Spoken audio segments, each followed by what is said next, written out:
സഹോദരരെ, വിശുദ്ധ പൗലോസ്ലീഹ തീത്തോസിന് എഴുതിയ ലേഖനം 3-ാം അധ്യായം 1 മുതൽ 7 വരെയുള്ള തിരുവചനങ്ങൾ.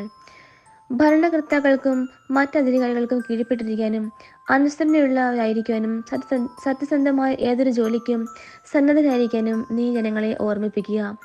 ആരെയും പറ്റി തിന്മ പറയാതിരിക്കാനും കലഹങ്ങൾ തൊഴിഞ്ഞു നിൽക്കാനും സൗമ്യരായിരിക്കാനും എല്ലാ മനുഷ്യരും തികഞ്ഞ മര്യാദ പ്രകടിപ്പിക്കാനും നീ അവരെ ഉത്ബോധിപ്പിക്കുക.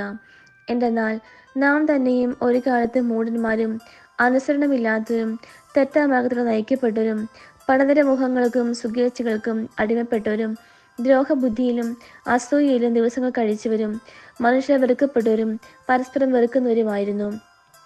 എന്നാൽ നമ്മുടെ രക്ഷകനായ ദൈവത്തിന്റെ നന്മയും സ്നേഹം നിറഞ്ഞ കാരുണ്യവും വെളിപ്പെട്ടപ്പോൾ അവിടുന്ന് നമുക്ക് രക്ഷ നൽകി. അത് നമ്മുടെ നീതിയുടെ പ്രവൃത്തികൾ കൊണ്ടല്ല, പിന്നെയോ അവിടുത്തെ കാരുണ്യം മൂലം പരിശുദ്ധാത്മാവിൽ അവിടുന്ന് നിർവഹിച്ച പുനരുജ്ജീവനത്തിന്റെയും നവീകരണത്തിന്റെയും ജ്ഞാനത്താൽ അത്രേ. ദൈവം നമ്മുടെ രക്ഷകനായ യേശുക്രിസ്തുവിലൂടെയാണ് പരിശുദ്ധാത്മാവിനെ നമ്മുടെ മേൽ സമൃദ്ധമായി വർഷിച്ചത്. അവിടുത്തെ കൃപാവരത്താൽ നാം നീതീകരിക്കപ്പെടുന്നതിനും നിത്യജീവനെ പറ്റിയുള്ള പ്രത്യാശയിൽ നാം അവകാശികളാകുന്നതിനും വേണ്ടിയാണ് ഇങ്ങനെ ചെയ്തത്. നമ്മുടെ കർത്താവായ മിശിഹായ്ക്ക് സ്തുതി.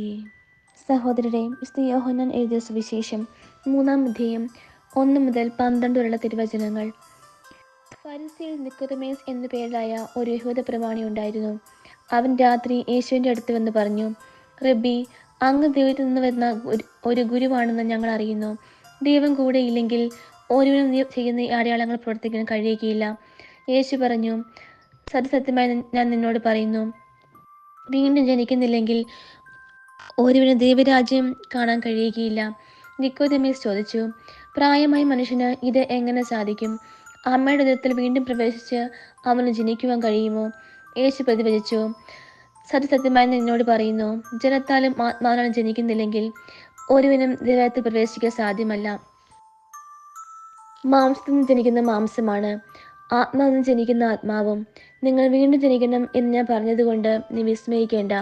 കാറ്റ് അതിന് ഇഷ്ടമുള്ളിടത്തേക്ക് വീശുന്നു, അതിന്റെ ശബ്ദം നീ കേൾക്കുന്നു, എന്നാൽ അത് എവിടെ നിന്ന് വരുന്നെന്നോ എവിടേക്ക് പോകുന്നെന്നോ നീ അറിയുന്നില്ല.